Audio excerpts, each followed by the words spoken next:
हम्म, Karl Marx के बारे में जब हम बात करते हैं तो कार्ल मार्क्स वैसे केवल सोशियोलॉजिस्ट नहीं है, बल्कि कार्ल मार्क्स को तो क्या है कि इकोनॉमिक्स वाले भी पढ़ते हैं, पॉलिटिकल साइंस वाले भी पढ़ते हैं, और ऐसे सारे लोग जो कहीं न कहीं रिवॉल्यूशन की बात करते हैं या सोशल चेंज की बात करते हैं, वो सारे ही लोग किसी न किसी रूप में कार्ल मार्क्स को ज़रूर पढ़ते भी हैं, और न केवल पढ़ते हैं बल्कि उनको बहुत ज़्यादा तवज्जो भी देते हैं। और कार्ल मार्क्स के विचारों का तो प्रभाव इतना ज़्यादा है कि उनके व्यूज़ के बेसिस पर जो मार्क्सिस्ट लोग हैं, मार्क्सवादी अपने आप में एक पॉलिटिकल ग्रुप भी है। अपने इंडिया के अंदर भी अपन देखते हैं कि जो मार्क्सवादी लोग हैं, जैसे केरल के अंदर है या बंगाल में भी लंबे समय तक उनका शासन रहा है, ये लोग कहीं न कहीं कार्ल मार्क्स के विचारों से प्रेरित हैं, और साम्यवादी विचार जो है ना, इक्वलिटेरियन जो कम्युनिस्ट विचारधारा है, उसको उसको मानने वाले लोग हैं ये। तो इसलिए क्या है कि मार्क्स का जो फील्ड है, वो बहुत ही वास्ट है ना? केवल इसको आप सोशियोलॉजी तक सीमित नहीं रख सकते। उल्टा कई लोग ये कहते हैं कि मार्क्स जो है वो सोशियोलॉजिस्ट तो बहुत कम हैं, उससे ज़्यादा तो जो वो एक क्रांतिकारी हैं, या उसके उससे ज़्यादा तो वो एक अर्थशास्त्री हैं या राजनीति विज्ञानी हैं। तो मैं खैर बात कर रहा था मार्क्स की अप्रोच के बारे में। जैसे कॉम्ट की जो अप्रोच है वो पॉजिटिविस्ट अप्रोच है। तो मार्क्स जो है, मार्क्स के बारे में ये कहा जाता है कि मार्क्स ने जितने भी थ्योरीज दी हैं, या जितने भी विचार प्रस्तुत किए हैं अपने, उसमें उन्होंने इकोनॉमिक फैक्टर्स को ज़्यादा तवज्जो दी है ना? तो उनको एक इकोनॉमिक डिटर्मिनिस्ट भी बोलते हैं, आर्थिक निर्धारणवादी व्यक्तित्व भी जो है कार्ल मार्क्स को कहा जाता है।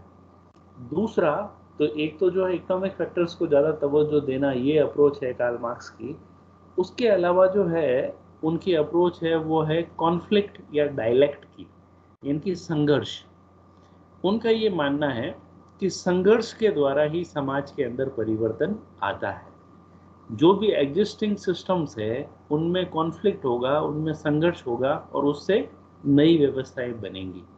तो इकोनॉमिक फैक्टर्स और कॉन्फ्लिक्ट, इन दो चीज़ों के ऊपर कार्ल मार्क्स ने बहुत ज़्यादा बल दिया है, या बहुत ज़्यादा उन्होंने जो है इनके ऊपर एम्फासिस अपना रखा है।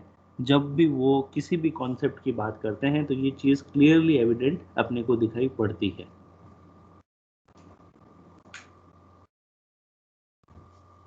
मार्क्स का जो कंट्रीब्यूशन है,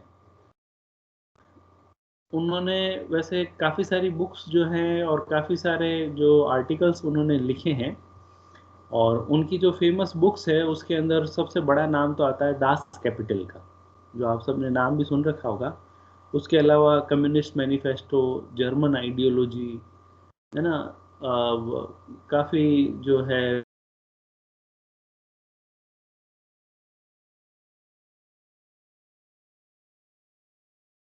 कि उन्होंने कौन-कौन से कॉन्सेप्ट दिए हैं।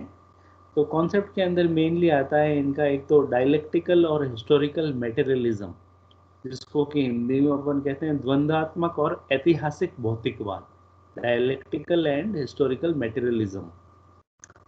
इसके अलावा जो मार्क्स के व्यूज़ हैं वो क्लास एंड क्लास स्ट्रगल, ये भी बहुत फेमस है।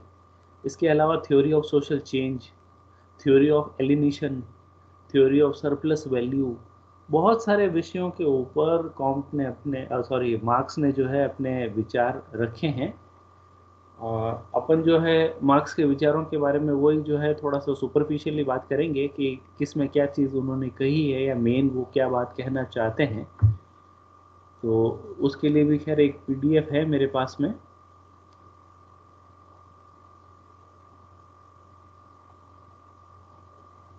विजिबल है अभी आपको?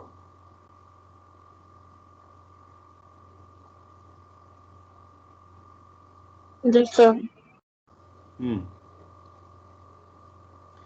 अब देखिए, मार्क्स का जो जन्म है वो 5 मई 1818 को ट्रियर, जो कि जर्मनी की सबसे पुरानी सिटीज में से एक है, वहाँ हुआ। और इनके जो फादर मदर हैं वो हेनरिक और हेनरीटा मार्क्स, फादर इनके हेनरिक हैं, इन्हीं के नाम के ऊपर इनका पूरा नाम कार्ल हेनरिक मार्क्स भी इनको कहा जाता है। और जो ये तो खैर इनका बायोलॉजिकल और जो अर्ली चाइल्डहुड की जो बात है, इनके जो पेरेंट्स हैं, है ना, तो both parents came from long line of rabbis. His father was the first in his family to receive secular education.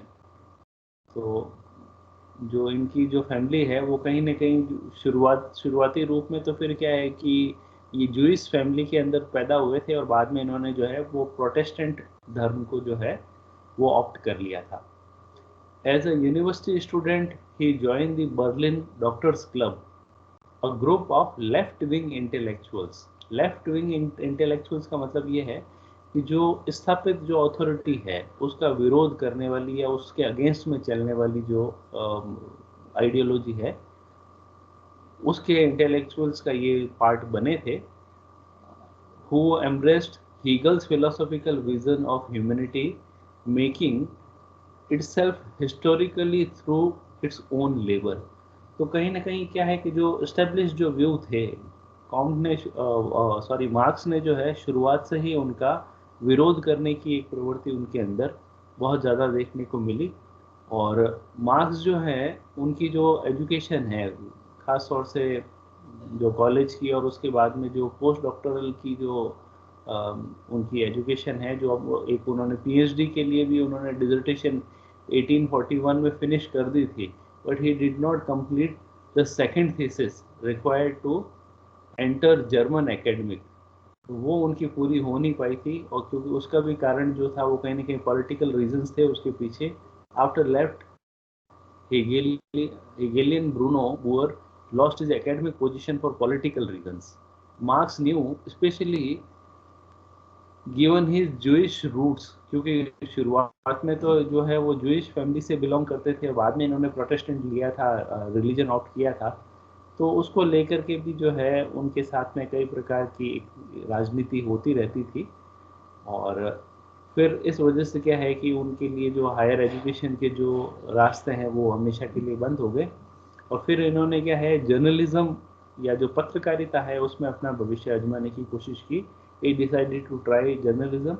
In 1842 Marx wrote for the progressive Renaissance Zeitung and soon become its editor। तो बाद में जो है वो journalism के अंदर काम करना शुरू हुए। कुल मिलाकर के क्या है कि वो राइटिंग्स के अंदर जो है वो काफ़ी ज़्यादा इन्वॉल्व रहे, कुछ न कुछ हमेशा लिखते रहे, कुछ न कुछ काम जो है वो हमेशा उनका चलता रहा था। लेकिन साथ साथ जो है राजनीति के विषय में जो उनके विचार हैं वो भी काफ़ी जो है पूरी दुनिया के अंदर फेमस थे, और इस वजह से जो अपोजिशन के जो लोग थे वो हमेशा कहीं ना कहीं किसी न किसी तरह का जो एक इंटरफेरेंस है उनके साथ में रखा करते थे। Because of his political affiliations Marx was denied a university position by the government.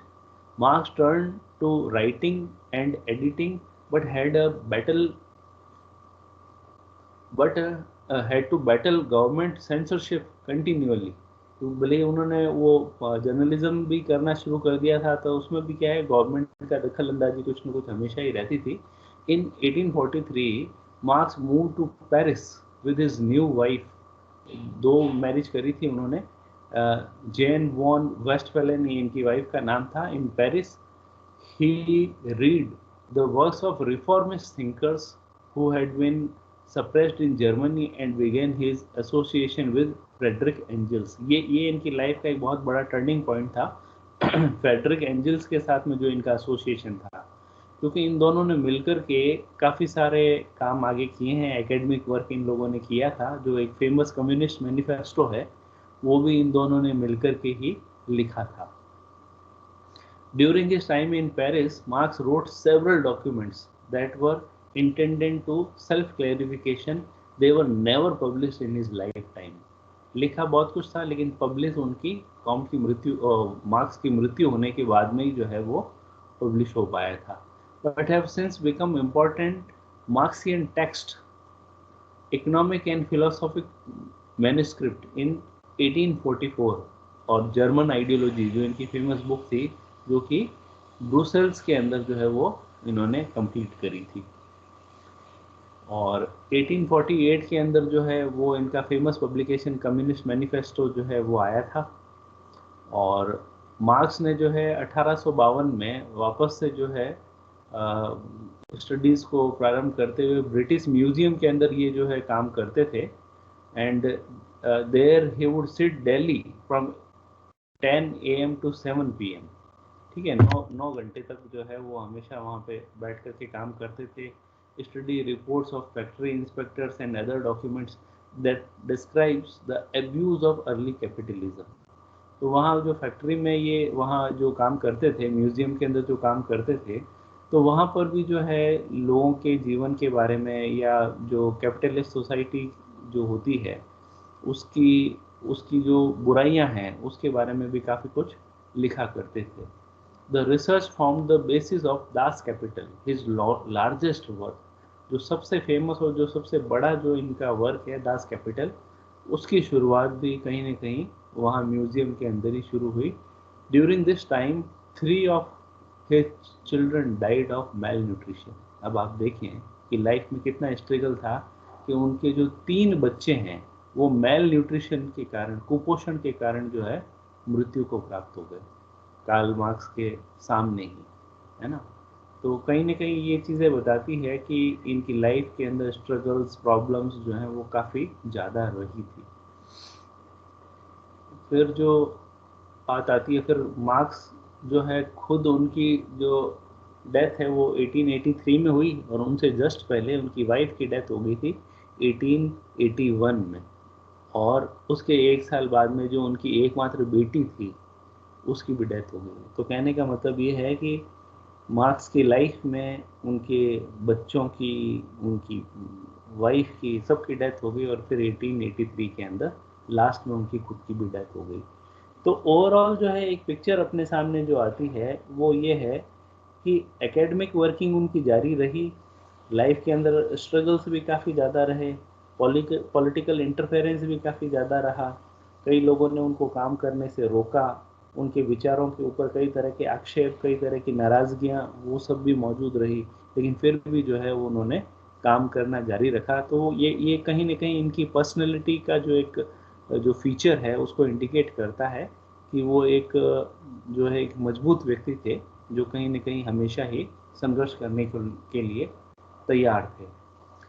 फिर जो एक पॉइंट आता है कि मार्क्स एज सोशियोलॉजिस्ट, जैसे मैंने शुरू में कहा कि मार्क्स ने सोशियोलॉजी के बारे में भी लिखा है और आज अपन चूंकि सोशियोलॉजी में ही मार्क्स को पढ़ रहे हैं यहाँ पर, लेकिन फिर भी बहुत सारे लोग ये मानते हैं कि मार्क्स के जो व्यूज़ हैं, मार्क्स की जो थ्योरीज है वो कहीं ना कहीं सोशियोलॉजिस्ट वाली है नहीं, क्योंकि अलग तरह के इनके व्यूज़ हैं जो ट्रेडिशनल सोशियोलॉजिस्ट जितने भी थे इनसे पहले उनसे बिल्कुल अलग थे।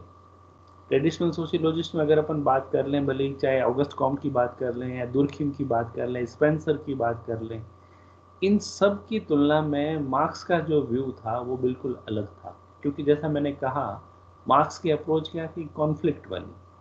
और इनसे पहले के जितने सोशियोलॉजिस्ट थे वो सब क्या है, वो सब बात करते थे कि जो एनलाइटमेंट पीरियड हुआ या जो इंडस्ट्रियल रिवॉल्यूशन हुआ उसके बाद में सोसाइटी किस तरह से स्टेबलाइज हुई, तो वो सब इनकी बातें करते हैं।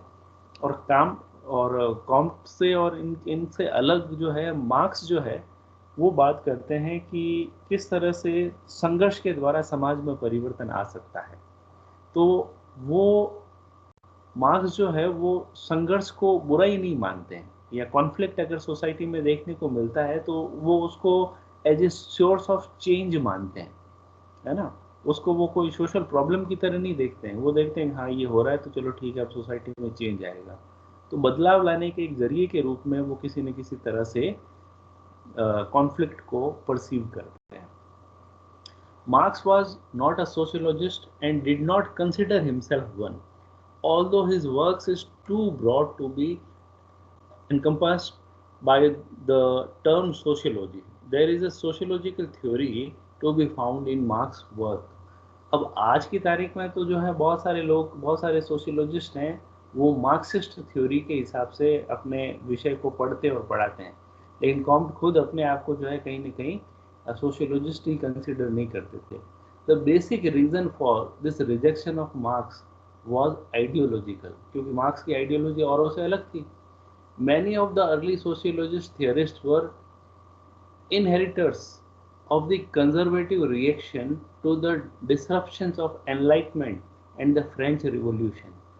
Marx's radical ideas and the radical social changes he foretold and sought to bring life were clarified, feared and hated by such thinkers.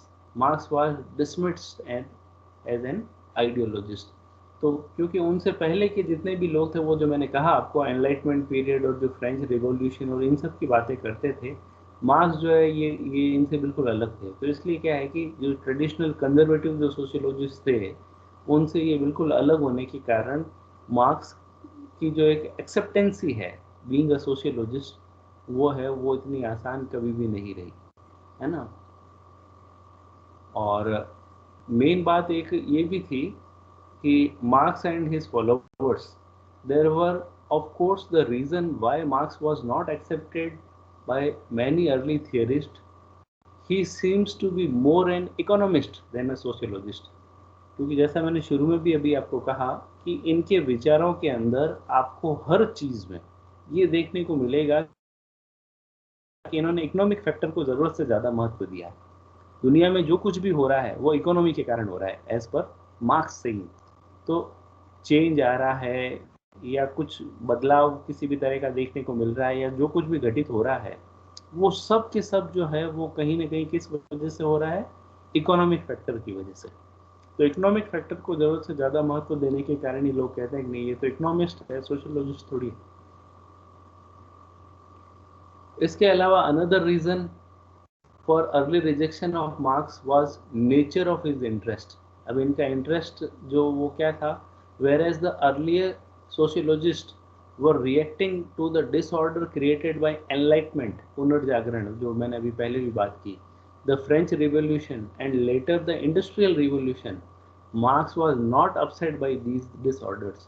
इनसे पहले वालों ने तो क्या है, इसको बहुत ज़्यादा डिसऑर्डर की तरह माना. इवन जो कॉम्ट ने भी सोशियोलॉजी एक नया सब्जेक्ट दिया, तो उसके पीछे उनका कंसिडरेशन यही तो था कि फ्रेंच रिवॉल्यूशन, एनलाइटमेंट और इंडस्ट्रियल रिवॉल्यूशन की वजह से सोसाइटी में कैओस आ गया है. तो सोसाइटी को कहीं ना कहीं अच्छे से समझने की ज़रूरत है, साइंटिफिकली स्टडी करने की ज़रूरत है. That is why we need a subject named sociology. लेकिन मार्क्स ये कहते हैं कि भाई ये जो सब जो डिसऑर्डर वगैरह है, तो ये जो है वो बिल्कुल नॉर्मल है. Marks was not upset by these disorders or by disorder in general. Rather, what interested and concerned Marx most was the oppressiveness of the capitalist system that was emerging out of industrial revolution.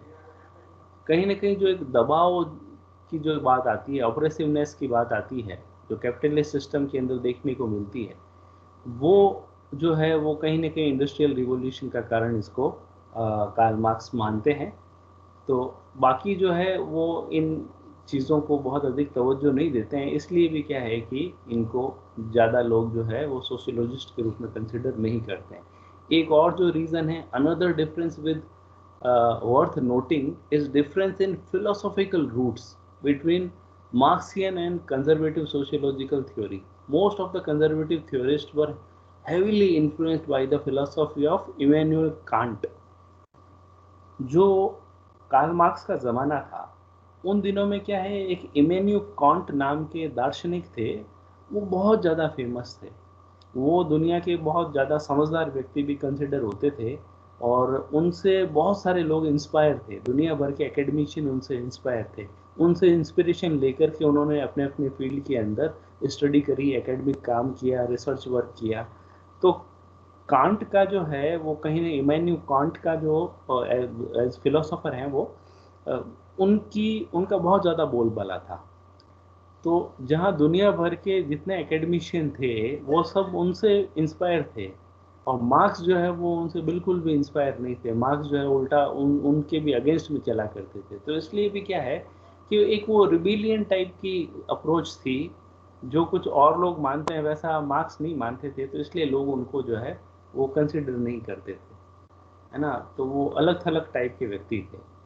अब इनका जो marks की जो dialectical and historical materialism है, जो इनकी बहुत famous theory है ना, ये एक scientific core of marks sociological thought, यानी कि ये एक तरह का बड़ा एसेंस है। मार्क्स ने जो भी थ्योरीज दी है उसमें जो डायलेक्टिकल मटेरियलिज्म है और हिस्टोरिकल ये जो मटेरियलिज्म है वो बहुत ही इम्पोर्टेंट माना जाता है। अब इसको अगर अपन समझें तो उसके अंदर क्या है कि अपने को मेन चीज़ ये समझनी पड़ेगी कि ये जो सिद्धांत है कार्ल मार्क्स का, डायलेक्टिकल मटेरियलिज्म का, ये वाला सिद्धांत बेसिकली इन्होंने जो है वो एक फिलोसोफर हैं हीगल। हीगल से जो है उन्होंने आइडियोलॉजिकली इंस्पायर होकर के ये वाली थ्योरी को उन्होंने ऑप्ट किया था। ये जो थ्योरी है ये मार्क्स की इन्होंने ली किससे थी? हीगल से ली थी। और हीगल बेसिकली एक फिलोसोफर थे और कहीं न कहीं वो विचारों को ज़्यादा महत्व देते थे। आइडियाज और जो आइडियलिस्ट माना जाता है हीगल को, Hegel was an idealist and argued that material objects like a chair or a rock truly and completely only exist in our concept of them। यानी कि हीगल से इंस्पायर जरूर हुए थे मार्क्स, लेकिन कहीं न कहीं हीगल की जो सोच थी उसमें और मार्क्स की सोच के अंदर कुछ फंडामेंटल डिफरेंसेस भी थे। हीगल हमेशा किसको महत्व देते थे? आइडियलिस्ट या जो आइडियाज हैं, विचारों को ज़्यादा महत्व देते थे। और मार्क्स जो है वो मटेरियल ऑब्जेक्ट या मटेरियलिस्टिक चीज़ों को ज़्यादा इंपॉर्टेंस देते थे। अभी मैं इसको क्लियर करूँगा, और है ना। तो कहीं ना कहीं जब हीगल से, जैसा मैंने कहा कि ये थ्योरी इन्होंने ली है, तो वो किस ढंग से ली है कि हीगल ने जो है, हीगल ने ये चीज़ कही, for Hegel the process of thinking which he even transformed into an independent subject under the name of the idea is the creator of real world। मतलब ये आइडिया क्या है? हीगल क्या कहता है कि ये जो आइडिया है या विचार है जो उत्पन्न होता है, वो ही क्या करता है, इस पूरे संसार को, रियल वर्ल्ड को क्रिएट करता है। And the real world is the only external appearance of idea. Means idea जो है वो सबसे महत्वपूर्ण है। हमारे दिमाग में जो विचार आता है वही सब कुछ क्रिएट करता है जो कुछ क्या है, वो विचार है, बाकी और कुछ भी नहीं है। विचार से ही सारी दुनिया जो है क्रिएट हुई है, ये हीगल का मानना है। ठीक है। और फिर क्या है कि आगे उन्होंने डायलेक्टिकल सेंस के अंदर जो है इसको समझाने की कोशिश की है। Dialectic contains different elements that are naturally antagonistic to one another. Dialects को आप हिंदी में अपन कहते हैं द्वंद्व या वाद विवाद। जैसे स्कूल कॉलेज में वाद विवाद प्रतियोगिता होती है ना, डिबेट जिसको अपन कहते हैं। तो डिबेट में क्या होता है, डिबेट के अंदर कोई अपना व्यू रखता है और फिर दूसरा क्या करता है, उसके काउंटर में अपना व्यू रखता है कि आपने ये कहा, तो उसके अगेंस्ट में जो है दूसरा व्यक्ति अपने व्यू रखता है। तो इस तरह से क्या होता है, वाद विवाद होता है विचारों के अंदर। विचारों का जो आदान प्रदान है वो वाद विवाद के रूप में होता है, मतलब एक दूसरे की बात को काटने के रूप में होता है।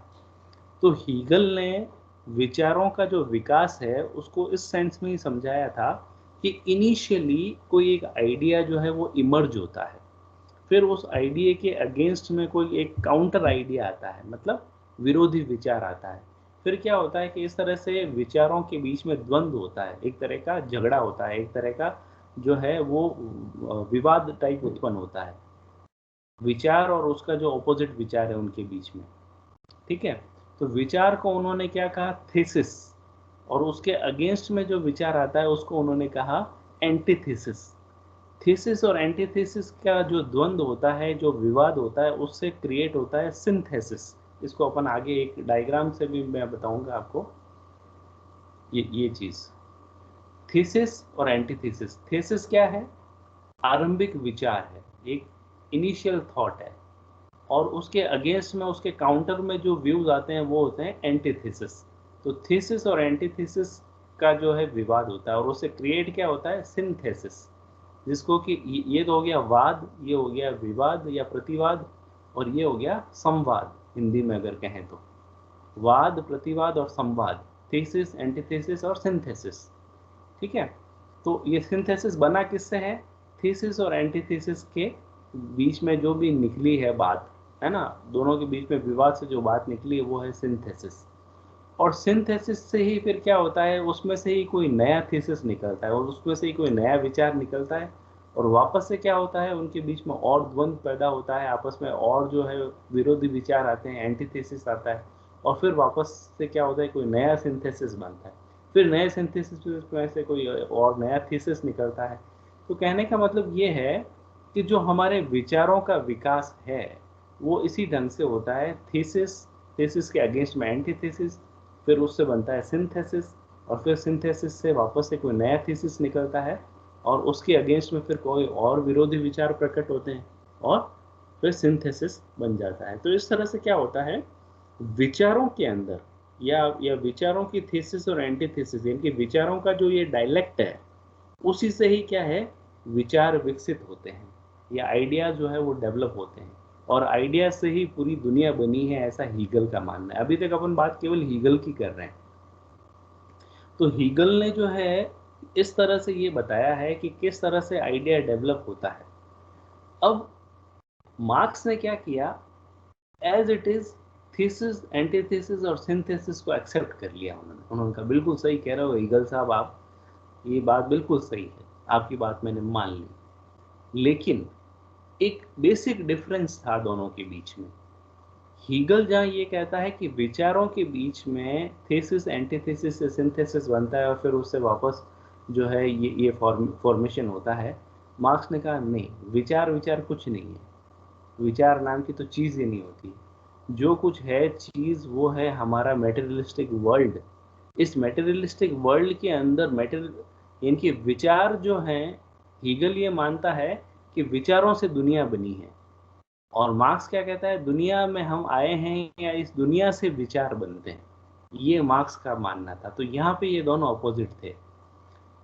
थीसिस, एंटीथेसिस और सिंथेसिस में तो दोनों एक्सेप्ट करते हैं इस बात को कि हाँ इस तरह से होता है, वाद विवाद और संवाद, और इस फिर उसमें से नया वाद बनता है। फिर यहाँ तक इस जो थ्योरी है इसको तो दोनों एज इट इज एक्सेप्ट करते हैं।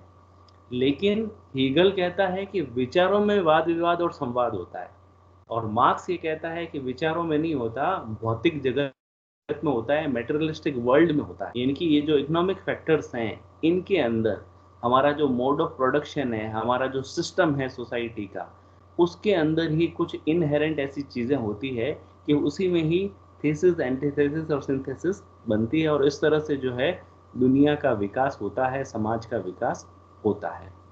तो हीगल जहाँ इम्पोर्टेंस देते हैं आइडिया को या विचार को, और उस आइडिया या विचार को वो मानते हैं उसी से पूरी दुनिया बनी है, और मार्क्स ये कहते हैं कि विचार तो दिमाग की उपज है, उसका तो कहीं कोई एग्जिस्टेंस ही नहीं है, और वो तो तब बनेगा जब वास्तव में आपके पास में फंडामेंटली कुछ होगा, है ना। तो इसलिए जो भौतिक जगत है वो हमारे विचारों को बनाते हैं, और हीगल कहता है कि विचारों से ही भौतिक जगत बना है। इसलिए एक जगह पे जो है मार्क्स ने ये लिखा है कि ये जो डायलेक्टिकल थ्योरी है हीगल से मैंने ली है, लेकिन हीगल की जो थ्योरी है वो कहीं सिर के बल खड़ी हुई थी, जिसको मैंने उठा करके पैरों के बल कर दिया है, सीधा कर दिया मैंने उसको। ये मार्क्स ने एक जगह कहीं कोट किया है। तो सिर के बल खड़ी होने का मतलब भी यहाँ पे यही है कि वो विचारों को दुनिया की उत्पत्ति का साधन मानते हैं, और विचार कहाँ पैदा होते हैं, सिर में पैदा होते हैं, दिमाग में पैदा होते हैं। इसलिए वो कह रहे हैं कि वो सिर के बल खड़ी थी, और मार्क्स ने उसको क्या कर दिया, पैरों के बल खड़ा कर दिया, मतलब धरातल के ऊपर खड़ा कर दिया। और धरातल क्या है, मेटेरियलिस्टिक वर्ल्ड है ना, कि ये दुनिया जो कुछ भी है, हमारा हमारा जो प्रोडक्शन का सिस्टम है, उसी के अंदर वाद विवाद और संवाद होता है, और उसी में ही ये जो थीसिस, एंटीथेसिस और सिंथेसिस होती है, और उसी से ही जो है वो दुनिया आगे से आगे मूव होती रहती है। ये जो चेंजेस आते हैं टाइम के साथ में, थीसिस, एंटीथेसिस और सिंथेसिस, ये आइडियाज या विचारों के अंदर नहीं होते हैं, बल्कि हमारे भौतिक जगत में हमारा जो प्रोडक्शन का सिस्टम है, हमारा जो इकोनॉमिक सिस्टम है, उसी के अंदर जो है ये थीसिस, एंटीथेसिस और सिंथेसिस होती है, और वही आगे फर्दर मूव करती है। ओके, तो कुल मिलाकर के हीगल से इन्होंने जो है थ्योरेटिकल फ्रेमवर्क के अंदर जो है एक्सेप्ट किया इस बात को कि द्वंद्व होता है, डायलेक्ट होता है, लेकिन डायलेक्ट किस में होता है इसको लेकर के दोनों बिल्कुल ही ऑपोजिट हैं। जहाँ हीगल मानते हैं कि आइडियाज या विचारों के अंदर द्वंद्व होता है, मार्क्स ये मानते हैं कि विचार और आइडियाज के अंदर द्वंद्व नहीं होता, बल्कि भौतिक जगत में या जो हमारा सिस्टम है प्रोडक्शन का या दुनियादारी जिससे चलती है इकोनॉमिक सिस्टम से, उसके अंदर जो द्वंद्व होता है उसी से ही जो है आगे चल करके थीसिस सिंथेसिस ये सब कुछ डेवलप होता है। Marx like the historical process implied in Hegel's dialect, है ना, but he disagreed with the ideational base.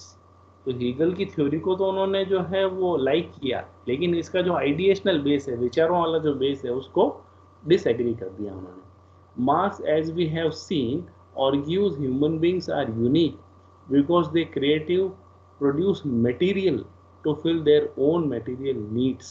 तो इसलिए क्या है कि जो मटेरियल है, इंसान की आवश्यकताओं को पूरा करने के जितने भी साधन हैं, हमारी जो अर्थव्यवस्था है, हमारी जो इकोनॉमी है, हमारा जो मोड ऑफ प्रोडक्शन है, बेसिकली वो ही सबसे ज़्यादा इम्पॉर्टेंट है। विचार तो क्या है कि जैसा हमारी दुनिया होगी, जैसा हमारा भौतिक जगत होगा, जैसा हमारा प्रोडक्शन का सिस्टम होगा, जैसी हमारी इकोनॉमी होगी, विचार तो उस हिसाब से बदलते रहते हैं, है ना। ये मार्क्स का बड़ा आर्ग्यूमेंट था। और हीगल ये कहते हैं कि नहीं, विचार जो है वो दिमाग में आता है और विचारों से ही पूरी दुनिया बदल जाती है। और मार्क्स कहते हैं कि नहीं, विचार तो छोटी मोटी चीज़ें रोज बदलते रहते हैं, वास्तव में धरातल में आपकी इकोनॉमी किस तरह की है, आपका सिस्टम कैसा है, उसी से ही पूरी दुनिया संचालित होती है। तो ये एक बड़ा बेसिक डिफरेंस जो है वो दोनों के बीच में रहा डायलेक्टिकल मटेरियलिज्म को लेकर के। फिर जो है on the other hand, Marx breaks decisively from Hegel by insisting that it is material existence, not consciousness, that fuels historical change and the inevitable march towards the freedom। तो जहाँ freedom की या दुनिया में चेंजेस की बात आती है, तो हीगल की जो बात थी वो कहीं ना कहीं विचारों के ऊपर थी। लेकिन मार्क्स क्या कहता है कि यहाँ पे ये हीगल से अलग है, मटेरियल एग्जिस्टेंस यानी कि भौतिकवादी जो अस्तित्व है उसके ऊपर, नॉट कॉन्शियसनेस यानी कि जो चेतना और विचार है वो नहीं। और जो हिस्ट्री के अंदर जो कुछ भी चेंज आया है मानव के जीवन में, आज तक के इतिहास में जो कुछ भी बदलाव आया है, जो कुछ भी इंसान ने बदलाव लाने के लिए कोशिश की है, या फिर जो ऑपरेसिवनेस है या जो दमन है, उससे जो स्वतंत्रता प्राप्त करने की अगर इंसान ने कोशिश की है, तो वो कहीं ना कहीं मटेरियल एग्जिस्टेंस से जो है प्रभावित होती है। कॉन्शियसनेस या चेतना का कहीं लेना देना उसके अंदर नहीं है ना। ये वो बात है जो मैंने कहा आपको, marks sought to take Hegel's idealism which had the evolution of history standing on his head, है ना, सिर के बल खड़ा था, and turned it right side up in order to discover real basis of progression of human society। मतलब सिर के बल खड़ा था जिसको मैंने पकड़ करके सीधा कर दिया, पैरों के बल कर दिया, ऐसा जो है मार्क्स कहते हैं। The German ideology is a pivotal writing because it offers the fullest treatment of Marx's materialist conception of history। जो मार्क्स का जो ये जो जर्मन आइडियोलॉजी जो इनकी बहुत फेमस बुक है, इसके अंदर इन्होंने क्या है कि जो मटेरियलिस्टिक सेंस में जो हिस्ट्री के अंदर जो कुछ चेंज हुआ है उसके बारे में बहुत ही डिटेल से इन्होंने लिखा है। It is in Marx's theory of historical materialism that we find one of his most important philosophical contributes, namely his conviction that ideas or interests have no existence independent of physical reality। तो physical reality ही जो है वो important है, idea वगैरह ये जो कुछ है वो सेकेंडरी है, उसका कहीं कोई रोल नहीं है। तो ये बात जो है इम्पॉर्टेंट यहाँ पे रहती है। In short, Marx argues that the essence of individuals, what they truly are and how they see the world, is determined by the material economic conditions. Okay, अब ये यहाँ पे बिल्कुल क्लियर हो रहा है कि मार्क्स आर्ग्यू किस बात पे कर रहा है कि essence of individuals, what they truly are and how they see the world, कि वास्तव में लोग क्या हैं और दुनिया को किस ढंग से देखते हैं, ये किससे निर्धारित होता है? Bye there material economic condition, both with what they produce and with how they produce. इनकी जो प्रोडक्शन है, मोड ऑफ प्रोडक्शन है, उत्पादन है, उसी से ही जो है सब कुछ तय होता है। In which they live their very existence, उनका जो अस्तित्व है वो किससे निर्धारित होता है? उसी से ही ये सारी चीज़ें तय होती हैं। A preface to a contribution to critique of political economy, जो कि 1959 में पब्लिश हुआ था, इसमें मार्क्स ने कहा है कि actual basis of society is it's economic structure. यानी सोसाइटी का जो बेस है वो वास्तव में क्या है? इसका इकोनॉमिक स्ट्रक्चर है। एक जगह तो मार्क्स ने यहाँ तक भी कहा है कि mode of production determines general character of social, political and spiritual form of life. Mode of production मतलब जो उत्पादन के साधन है, इनके हमारा जो ये इकोनॉमिक स्ट्रक्चर है जिसकी यहाँ पे बात हो रही है, तो ये जो मोड ऑफ प्रोडक्शन है वो determines general character of social, political and spiritual form of life. इनकी ये इकोनॉमिक स्ट्रक्चर तो काम करता है एक नींव के समान, और इसके ऊपर क्या टिका हुआ है? हमारा पॉलिटिकल, स्पिरिचुअल जो सिस्टम है वो सब इसके ऊपर टिका हुआ है। तो कुल मिलाकर के मेन नींव क्या है, फाउंडेशन क्या है? वो है इकोनॉमिक स्ट्रक्चर। इसीलिए मैंने शुरू में कहा कि इन्होंने क्या है, इकोनॉमिक फैक्टर को ज़रूरत से ज़्यादा महत्व दिया है, और कहीं ना कहीं कॉन्फ्लिक्ट को भी इन्होंने जो है वो ज़्यादा इम्पोर्टेंस दी है। ये मार्क्स के व्यूज़ के अंदर आपको हर जगह देखने को मिलेगी, चाहे कोई सी भी अपन ले लेंगे तो उसके अंदर क्या है, ये चीज़ें अपने को ज़रूर से ज़रूर दिखाई पड़ेंगी।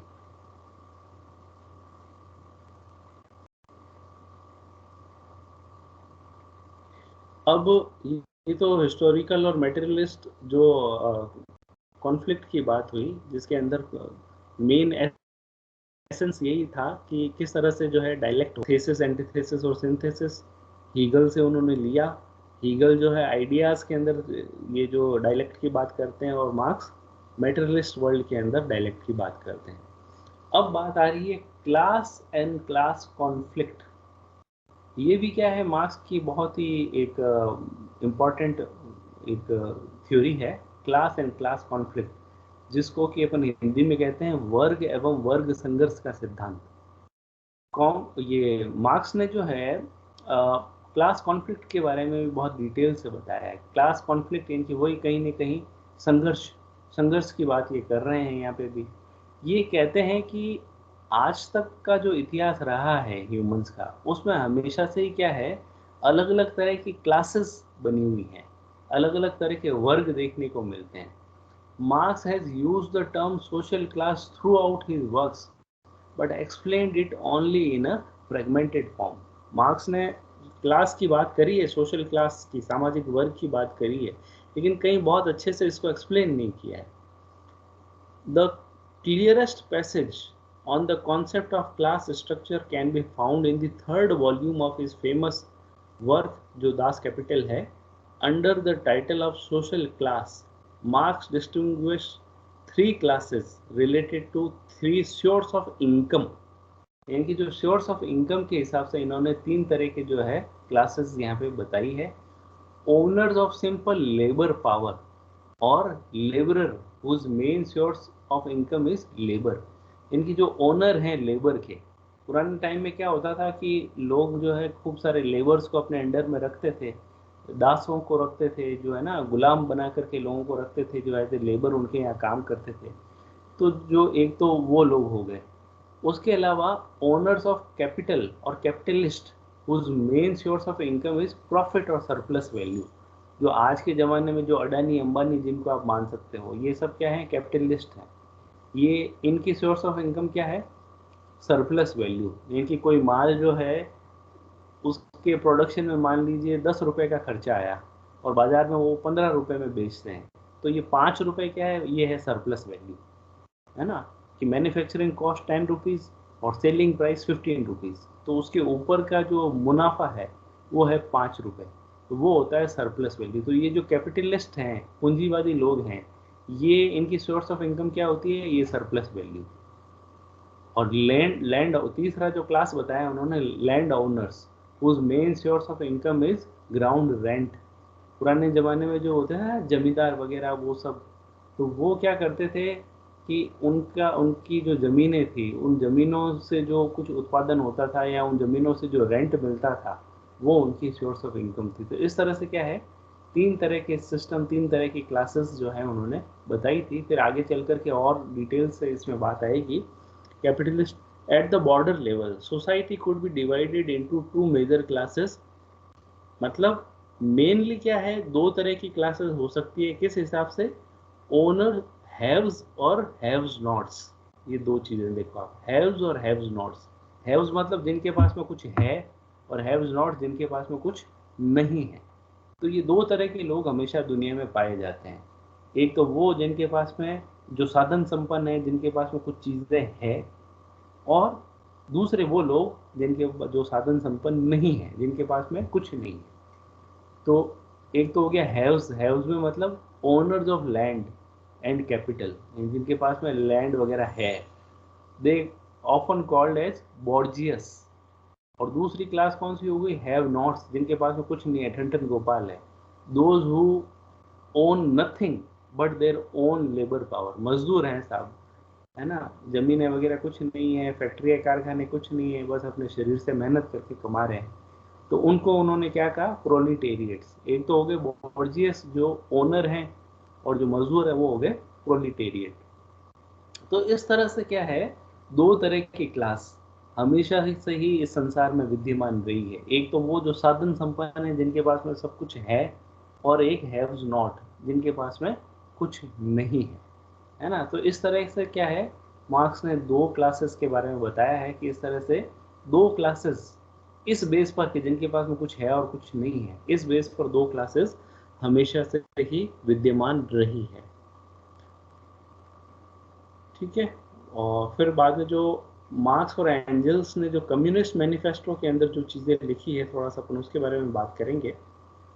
इसमें लिखा है कि इन्होंने ये कहा है, मार्क्स और एंजल्स ने, कि आज तक का जो इतिहास रहा है इंसानों का, वो हमेशा से ही इतिहास किस चीज़ का रहा है? वर्ग संघर्ष का इतिहास रहा है। द हिस्ट्री ऑफ ऑल हिटो existing society in the history of class struggles. यानी कि आज तक का इंसान का जो इतिहास है, जब से इंसान इस दुनिया में पैदा हुआ है तब से लेके आज तक, हमेशा से ही ये जो हैव्स और हैव्स नॉट, इनके जिनके पास में सब कुछ है और जिनके पास में कुछ नहीं है, इन दो क्लासेस के बीच में संघर्ष का इतिहास रहा है। फ्री मैन एंड स्लेव, है ना। स्लेव मतलब गुलाम, और फ्री मैन मतलब जो आज़ाद। ये दो तरह की क्लासेस थी। पेट्रिशियन एंड प्लेबियंस, वही जो गरीब और अमीर। लॉर्ड एंड सर्फ, इनकी जो जमीनों के मालिक हैं और जो किसान हैं। Guild master and journeyman. In a word oppressor and oppressed. मतलब ये जो हैव्स और हैव्स नॉट, जिनके पास में सब कुछ है और जिनके पास में कुछ नहीं है, ये जो दो क्लासेस हैं, ये फिर किस रोल में आती हैं? ऑपरेसर और ऑपरेस्ड। ऑपरेसर वो होते हैं जो दूसरों का दमन करते हैं, दूसरों के ऊपर दबाव डालते हैं, और ऑपरेस्ड वो होते हैं जिनका कि शोषण होता है या जिनका कि दमन होता है ना। तो इस तरह से ये जो हैव्स और हैव्स नॉट, जिनके पास सब कुछ है और जिनके पास कुछ नहीं है, इस तरह की जो दो क्लासेस हैं, ये हमेशा एक दूसरे के आमने सामने रहती हैं, है ना। They stood in constant opposition to one another, carried on an uninterrupted, now hidden now open fight. मतलब कभी छुपी हुई कभी दिखती हुई सा संघर्ष, झगड़ा हमेशा से ही इनके बीच में रहता है, जिनके पास में सब कुछ है और जिनके पास में कुछ नहीं है। इस तरह जैसे मिल मालिक और मजदूरों के बीच में, जमींदारों और किसानों के रूप में हमेशा से ही जो है एक कंट्रोवर्सी, एक झगड़ा हमेशा से ही रहा है। तो इस तरह का ये जो झगड़ा है, ये जो विभिन्न क्लासेस के बीच में जो स्ट्रगल है, ये मार्क्स और एंजल्स ये कहते हैं कि हमेशा से ही इंसान का इतिहास ही वर्ग संघर्ष का इतिहास रहा है। चाहे कोई सा भी टाइम हो, हमेशा से ही जो एक तो साधन संपन्न लोग और एक जिनके पास में कुछ नहीं है, वो उनके बीच में हमेशा से ही स्ट्रगल, झगड़ा वगैरह रहा ही है। Class which has the means of material production at its disposal has control the same time over the means of mental production, so that thereby, generally speaking, the ideas of those who lack the means of mental production are subject to it. जो लोग साधन संपन्न हैं वो फिर क्या होते हैं, एक तरह से रूलिंग क्लास की तरह होते हैं, और जिनके पास में कुछ नहीं होता उनके ऊपर जो है वो एक तरह का दमन करते हैं। उनके दिमाग में क्या उपजेगा, वो क्या सोचेंगे, वो सब वो अपने हिसाब से तय करने की कोशिश करते हैं। तो जो लोग साधन संपन्न हैं, हैव्स वाले जो लोग हैं, चाहे वो जिनके पास में ज़मीनें हैं या जिनके पास में खूब सारे गुलाम हैं या जिनके पास में आज के कंटेक्स्ट में देखें फैक्ट्रियों के मालिक हैं, कारखानों के मालिक हैं, बड़े बड़े पूंजीपति हैं, तो वो लोग जो हैं वो अपने अंडर में काम करने वाले लोगों के ऊपर जो है एक साइकोलॉजिकली प्रेशर, उनके ऊपर एक प्रकार का जो डोमिनेंस है वो हमेशा जो है वो बना करके रखने की कोशिश इनकी रहती है।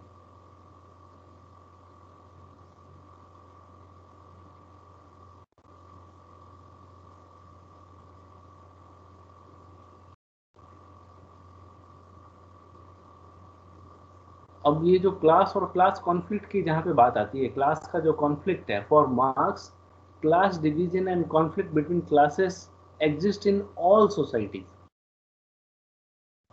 जितनी भी सोसाइटीज हैं, नई पुरानी जैसी तैसी जैसी भी हो, जितनी भी सोसाइटीज है उसमें ये जो क्लास का डिवीजन और उनके बीच में झगड़ा हमेशा से ही एग्जिस्ट रहता है। Industrial society consist of mainly two conflicting classes, bourgeois, इनकी जो ओनर्स हैं मीन्स ऑफ प्रोडक्शन के, जो उत्पादन के साधनों के जो ओनर्स हैं, वो फैक्ट्रीज, कैपिटल, इन वो सब कुछ है ना, उनके बीच में, और जो proletariat who work on owners productive property, उनके बीच में जो है हमेशा से ही झगड़ा, बॉर्जियस और प्रोलेटेरिएट। बॉर्जियस तो साधन संपन्न लोग और प्रोलेटेरिएट मजदूर टाइप के लोग, इनके बीच में जो है वो हमेशा से ही जो है संघर्ष रहा है।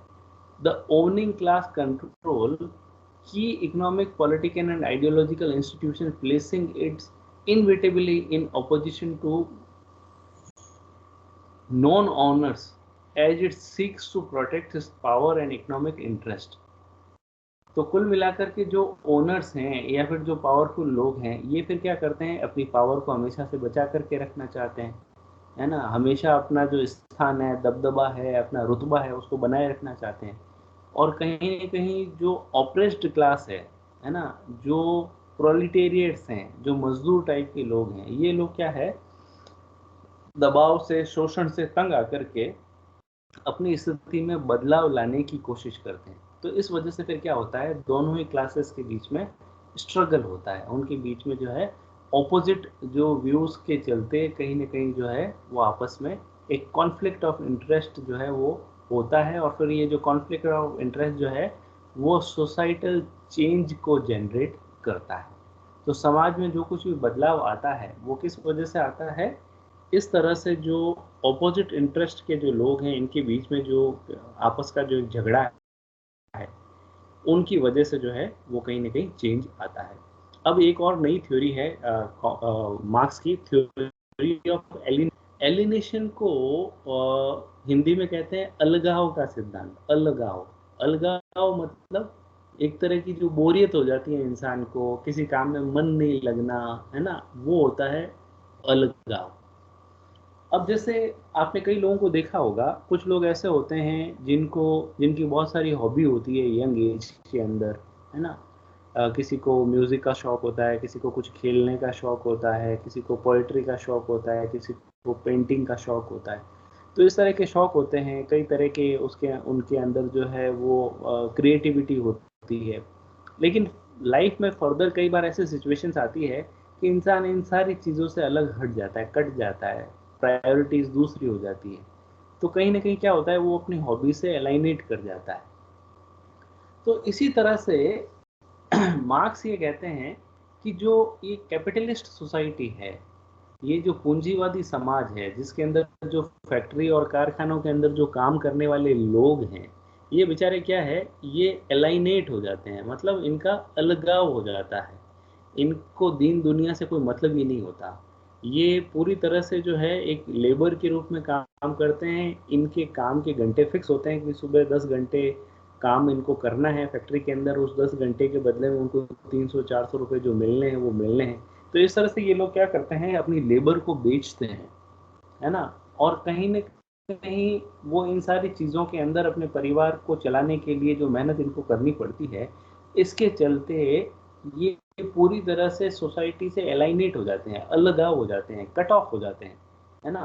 तो क्योंकि ये जो प्रोडक्शन का सिस्टम है, ये कुछ इस तरह का है कि कहीं न कहीं जो लेबर लोग हैं, मज़दूर लोग हैं, इनकी लाइफ के अंदर कहीं किसी तरह की क्रिएटिविटी वगैरह कुछ भी नहीं रहती। ये लोग जो हैं वो पूरी तरह से एलाइनेट कर जाते हैं। Marks argued that under capitalism, मतलब ये जो पूंजीवादी व्यवस्था है जिसमें फैक्ट्री के मालिक होते हैं और कुछ लोग मजदूर होते हैं, worker loss control over their work as a consequence are alienate in at least 4 ways. उन्होंने 4 ऐसे तरीके बताए हैं। मतलब ये इंसान जो है, जैसे मान लीजिए किसी फैक्ट्री के अंदर एक कोई आदमी काम कर रहा है, समझ लो क्रिकेट की बैट बनाने की फैक्ट्री है, ओके? और उसमें कोई एक मजदूर काम कर रहा है, भले ही वो खुद अपने यंग एज के अंदर खूब क्रिकेट का शौकीन रहा होगा, तो उस हिसाब से तो आज के टाइम में क्रिकेट का बैट देखते ही उसके मन में उमंग आ जानी चाहिए।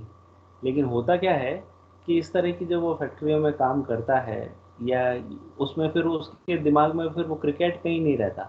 उसके दिमाग में वो एक चीज़ रहती है कि हाँ, ये आज वो बैट वो बना रहा है, तो ये कितने बनाएगा, तो उसके बदले में उसको कितने पैसे मिलेंगे, या कितने घंटे तक उसको ये काम करना है।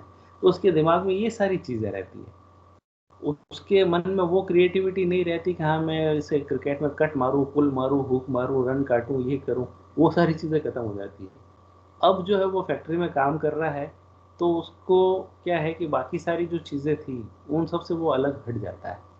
तो कुल मिलाकर के मार्क्स ये कहते हैं कि एलाइनेशन में क्या होता है कि इंसान फैक्ट्रियों और कारखानों में अपनी मेहनत को बेचते-बेचते दुनिया से इतना कट जाता है कि उसको ना तो खुद का कोई ख़्याल रहता है, ना समाज का कोई ख़्याल रहता है, ना उसके खुद के जो इंटरेस्ट है उसके बारे में कुछ ख़्याल रहता है, और फैमिली की वो आवश्यकताएँ पूरी करने में ही लगा रहता है, तो बाकी दूसरी सारी चीज़ों से वो कट ऑफ हो जाता है। मतलब उसके द्वारा जो उत्पादित माल है, उसमें भी उसका कोई इंटरेस्ट नहीं होता।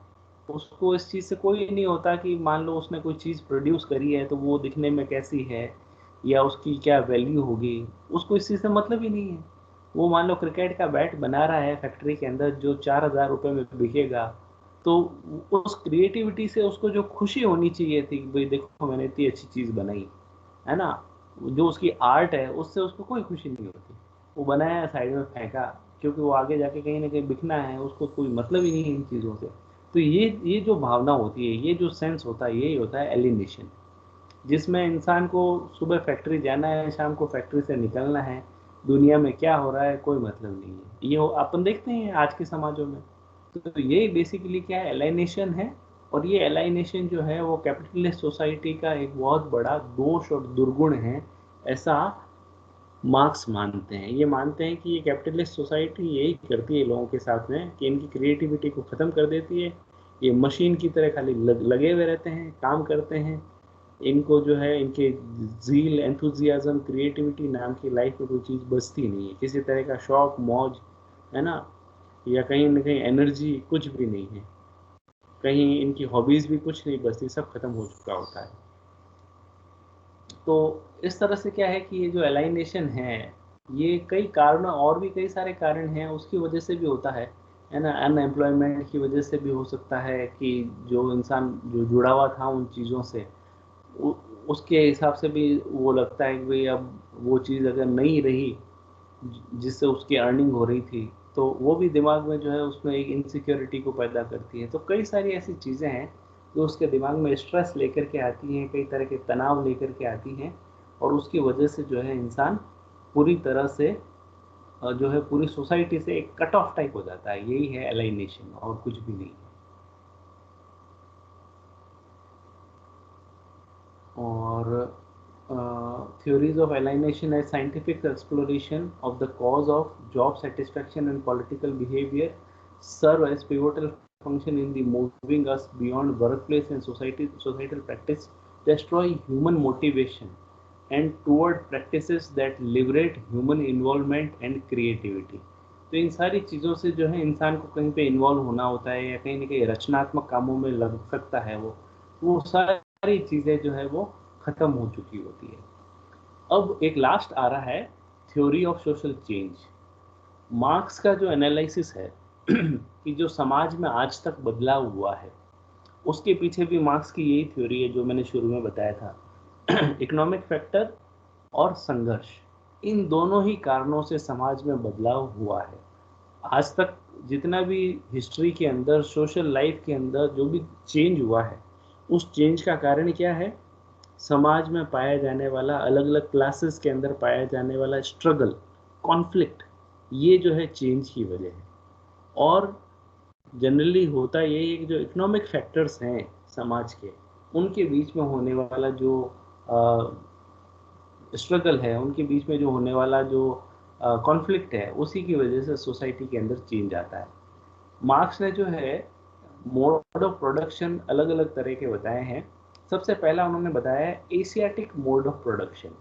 एशियाटिक मोड ऑफ प्रोडक्शन का मतलब ये है कि जब इंसान इस दुनिया पे पैदा हुआ तो शुरुआत में क्या था, कोई प्रकार का कोई वर्ग नहीं थे, कोई गरीब अमीर नहीं था, कोई ऐसा नहीं था कि ये मालिक है ये मजदूर, ऐसा कोई सिस्टम नहीं था।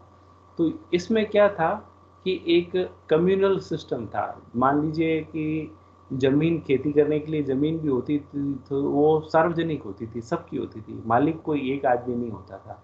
तो इस प्रकार का जो ये सिस्टम है, ये था एशियाटिक मोड ऑफ प्रोडक्शन। ठीक है, उसके बाद में सेकंड जो मोड ऑफ प्रोडक्शन आया वो था एंशिएंट मोड ऑफ प्रोडक्शन। अब इसमें क्या हुआ, इसमें फिर कहीं ना कहीं व्यक्तिगत संपत्ति की धारणा विकसित होने लगी।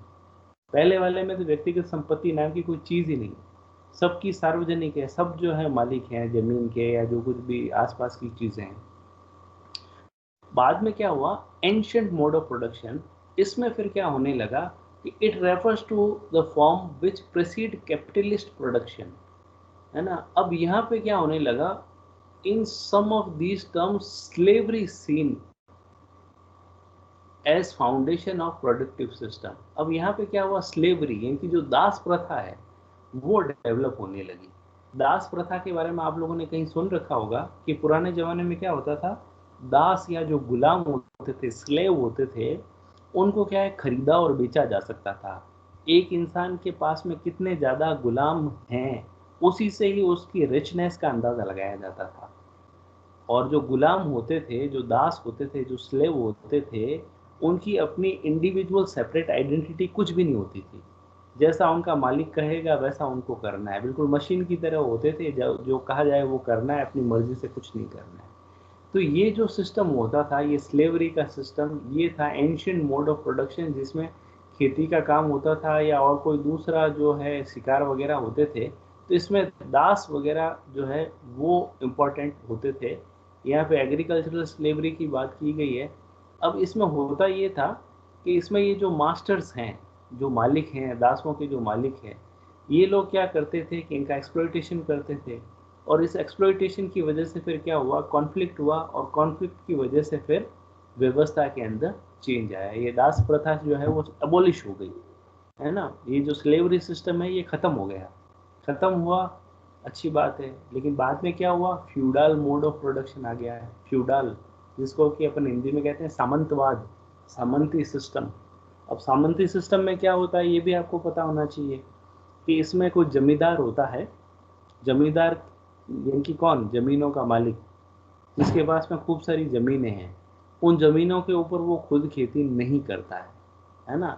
वो खेती नहीं करता है, वो दूसरे लोगों को दे देता है वो खेती करने के लिए, और बदले में क्या करता है, वो जो उत्पादन होता है वो लेता है, और जो मेहनत करता है बेचारा, उसको केवल पेट भरने के लिए अनाज मिलता है ना। और ये लोग क्या करते हैं, फिर उनसे अगर मान लो उत्पादन नहीं लेते हैं तो फिर उनसे टैक्स लेते हैं, लगान लेते हैं ना। आप लोगों ने देखी होगी ना लगान पिक्चर भी, कि 3 गुना लगान देना पड़ेगा। तो इस तरह से ये जो है वो लगान लिया करते हैं, उनसे टैक्स जो है वो लिया करते हैं। तो अब इसमें होता यही है कि जो किसान लोग हैं बेचारे, उनका शोषण होता है। उनका एक्सप्लॉइटेशन होता है, रात दिन खेतों पे काम वो करते हैं, है ना, और बदले में उनको कुछ भी नहीं मिलता है। बदले में ज़्यादा से ज़्यादा केवल 2 वक्त का भोजन भी उनको मिल जाए तो बड़ी बात है। और जो ये फ्यूडाल्स हैं, ये फ्यूडाल जो हैं वो कुछ मेहनत नहीं करते हैं, बड़ी बड़ी कोठरियों के अंदर, हवेलियों के अंदर रहते हैं, और जो है किसानों की जो उत्पादित की हुई वस्तुएं हैं, इनकी जो मेहनत है उसके ऊपर राज करते हैं। तो ये जो सिस्टम है ये फ्यूडाल मोड ऑफ प्रोडक्शन है। और इसमें भी फिर क्या है कि जो टेनेंट्स और जो सर्फ है, जो किसान हैं, ये लोग जो हैं, इनके और जो ये सामंत है, इनके बीच में कॉन्फ्लिक्ट की वजह से फिर ये व्यवस्था भी चेंज हो गई, है ना। चेंज होने के बाद में फिर क्या आया, capitalist mode of production. Capitalist mode of production जो कि आज के तारीख में चल रहा है, इसमें क्या होता है, फैक्ट्री और कारखानों के मालिक होते हैं, है ना, टाटा, बिरला, अंबानी, अडानी या जो कुछ भी, है ना, ये सब तो हैं जो कैपिटलिस्ट हैं, पूंजीवादी लोग हैं, है ना। तो ये सब है बॉर्जियस, जो कि साधन संपन्न है। और दूसरे लोग जो होते हैं इस सिस्टम के अंदर, वो होते हैं मजदूर, फैक्ट्रियों में काम करने वाले मजदूर, वो होते हैं प्रोलिटेरिएट्स। अब होता ये है कि आज की तारीख में बड़े बड़े जो पूंजीपति हैं, अडानी, अंबानी या टाटा, जो भी ले लो आप, ये इतने पैसे वाले हैं, है ना, खूब सारा इनके पास में पैसा है, तो क्या ये कोई मेहनत करते हैं क्या फैक्ट्रियों में, कारखानों में? कुछ भी नहीं करते हैं ये, मेहनत तो कोई और करता है, और उनकी मेहनत का जो सरप्लस वैल्यू है, इसी से ये कमाई कर रहे हैं। इनकी फैक्ट्रियों और कारखानों में कोई आदमी काम कर रहा है, वो मान लीजिए 1,000 रुपए की वस्तु बना रहा है, तो बदले में उस आदमी को तो 100 रुपए ही मिल रहे हैं, है ना, 100 रुपए ही मिल रहे हैं, और वस्तु बन रही है 1,000 रुपए की। उसको फिर जो है वो मालिक लोग हैं, वो आगे बेच करके मुनाफा कमाते हैं। मतलब मेहनत तो कोई कर रहा है, दूसरा इंसान तो खाली मुनाफा कमा रहा है। तो इसलिए मार्क्स ये कहते हैं कि आजकल का ये जो सिस्टम है, ये भी क्या है कि इसके अंदर भी शोषण है, इसके अंदर भी क्या है। तो अब होना क्या चाहिए, होना ये चाहिए, ये कहते हैं कि दुनिया के सारे मजदूर एक हो जाएंगे किसी दिन, और ये जो पूंजीवाद है, ये जो कैपिटलिस्ट सिस्टम है, इसको ये उखाड़ फेंकेंगे। और होगा क्या, जितने भी उत्पादन के साधन हैं, जितनी भी समाज के अंदर जिससे प्रोडक्शन होता है, ये वापस से कैसा हो जाएगा, जैसा ये शुरुआत में था ना, एशियाटिक मोड ऑफ प्रोडक्शन, है ना, जिसके अंदर कोई क्लास वगैरह कुछ भी नहीं थी, सब जो है वो एक समान जो है व्यक्ति थे, सारी जो सार्वजनिक संपत्ति है। तो इस तरह से ये कहते हैं कि धीरे धीरे ये हो जाएगा कि दुनिया के सारे मजदूर एक हो जाएंगे, और ये जो डिस्क्रिमिनेशन है वो सब खत्म हो जाएगा, और सारे क्लासेस जो है वो इस तरह से अबॉलिश हो जाएंगी, और अल्टीमेटली क्या होगा, साम्यवाद की स्थापना हो जाएगी। ये तो खैर कल्पना थी, अभी तक तो हुआ नहीं है ना, क्योंकि दुनिया में बहुत सारी ऐसी कंट्रीज हैं जो इस चीज़ को, अब जैसे इंडिया देख लो आप, अमेरिका देख लो, चाइना देख लो, सब जगह ये चलता है, कैपिटलिस्ट सिस्टम है।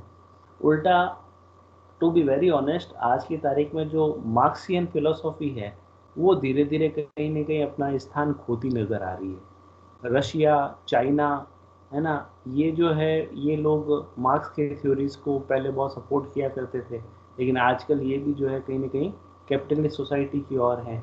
अपने इंडिया के अंदर बंगाल में लंबे समय तक मार्क्सिस्ट लोगों का शासन था, अब बिल्कुल नहीं है, लंबे समय से ये सत्ता से बाहर हैं। अभी केरल में ज़रूर ये लोग कुछ जीते हैं, तो वो भी जो है कोई बहुत बड़ी बात नहीं है। इंडिया इतना बड़ा कंट्री है, उसमें छोटे से एक स्टेट के अंदर अगर ये लोग हैं, तो कहीं ना कहीं ये बताता है कि जो मार्क्सिस्ट अप्रोच है उसको अब ज़्यादा एक्सेप्टेंस नहीं है। और कुल मिलाकर के एक्सेप्टेंस नहीं होने का भी एक बड़ा कारण यही है कि ये क्या है, वन डायमेंशनल बात करते हैं। जितने दूसरे फैक्टर होते हैं सोसाइटी में चेंज आने के या सोसाइटी को इन्फ्लुएंस करने के, उन सबको ये नज़रअंदाज करते हैं, और ये केवल और केवल एक ही बात पे स्ट्रेस देते हैं, इकोनॉमिक फैक्टर्स। इकोनॉमिक फैक्टर्स जो हैं वही क्या है, बेसिकली हर चीज़ के लिए रेस्पॉन्सिबल हैं, और जो चेंज आता है वो आता है कॉन्फ्लिक्ट की वजह से। तो इसलिए क्या है कि वन डायमेंशनल होने की वजह से इनकी जो है क्रिटिसिज्म भी होती है बहुत सारी। फिर कंक्लूजन में यही वाली बात है जो अपन ने अभी तक डिस्कस किया है। और इसमें क्या है कि साथ में आपके कुछ ये की कॉन्सेप्ट्स भी हैं कि एलाइनेशन क्या होता है, एंशियंट मोड ऑफ प्रोडक्शन क्या है, जो अपन ने बात की है ना, उसको एक तरह से एक्सप्लेन किया गया है यहाँ पे की वर्ड्स के रूप में।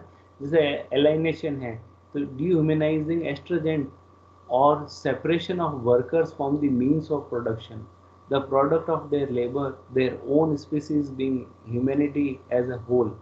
मतलब एलाइनेशन क्या है कि ये जो एक अमानवीय प्रकार की जो एक प्रक्रिया है, जिससे कि जो वर्कर हैं वो पूरा तरह से सेपरेट हो जाते हैं, किससे, खुद के प्रोडक्शन से, है ना, प्रोडक्ट ऑफ देयर लेबर, इनकी जो चीज़ उन्होंने बनाई है उससे, अपने आप से, स्पीसिंग बीइंग, इनकी जो दूसरे जो मानव है, एंड ह्यूमैनिटी, मानवता एज होल। तो ये अलाइनेशन है। तो ये एक लाइन दो लाइन में इसको समझाने की कोशिश की है। Ancient production, Asiatic mode of production, bourgeois, capital, capitalism, मतलब सब सारे जो कीवर्ड्स हैं उनको एक्सप्लेन भी यहाँ पे किया गया है, ताकि इसको और आसानी से आपको समझने में मदद मिलेगी। तो इसलिए क्या है कि ये जो कीवर्ड्स हैं इनको भी मैंने इस पीडीएफ के अंदर बना करके रखा है, ताकि जो चीज़ें हैं, कोई वर्ड आपको नहीं समझ में आए तो उसका जो एक तरह से मीनिंग है वो आपको जो है वो समझ में आ सकता है। अब आप अगर कुछ पूछना चाहें